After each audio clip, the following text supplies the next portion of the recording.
So over the last 20 years or so, working with intelligence analysts, there's been a consistent story that I've heard, and a painful one. And that is they consistently can't find the data they're looking for, and they consistently cannot relate the data that they're looking for. So that led to the building of a tool to help them get through this process, to be able to ingest data and analyze it, and eventually convert that to decisions and actions. The result of this led to these advances led to the building of basically a next generation search engine, and which is intended to allow a Google-like capability to be able to search anything. It doesn't matter whether it's an image, video, audio, network data, or Internet of Things, text, doesn't matter. The essence of a search engine is that you've got to be able to index data, which inherently summarizes it, which is kind of nice, and then you can build search technology on it. But you want the data, you want the thing to be sensor agnostic.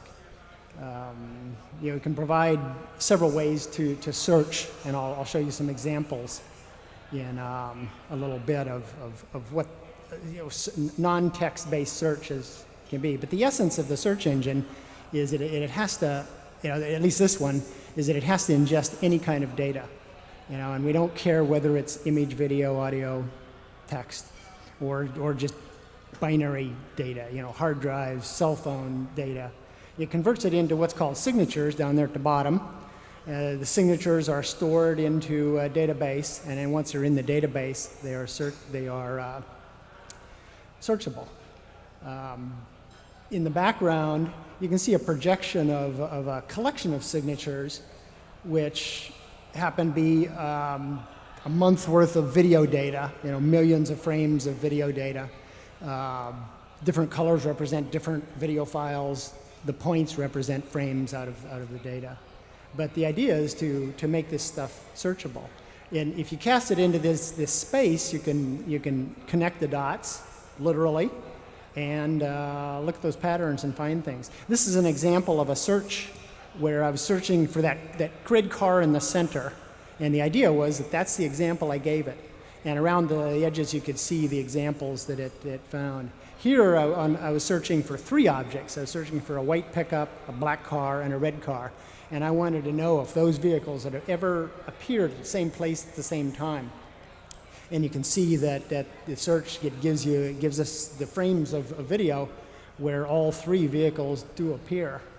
There are a lot of use cases for a search engine. Here I list the Department of Defense and intelligence community applications that we've kind of worked on over the years. We also have a list of commercial applications, which are a lot longer than this. But you can see it's FMV video, wide area surveillance, satellite data, acoustic sort of stuff, just applications.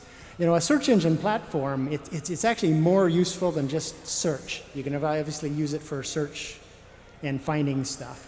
But you can also use it to interrelate things, form graphs, and those graphs form patterns and relationships, and you can also use it for trending and prediction.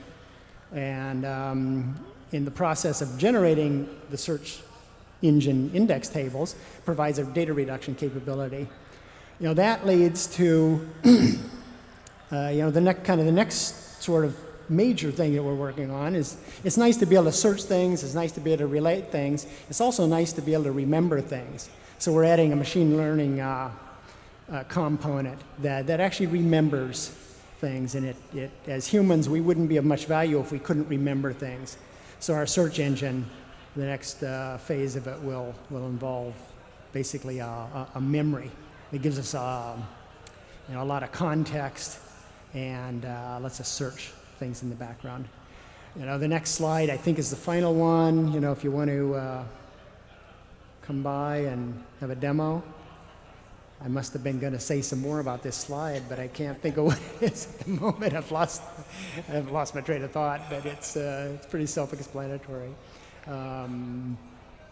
You know, the algorithms, of course, are, you know, well, anyway, that's it. Come by the booth, 3959, and we'll give you a demo of searching all this data. Yeah.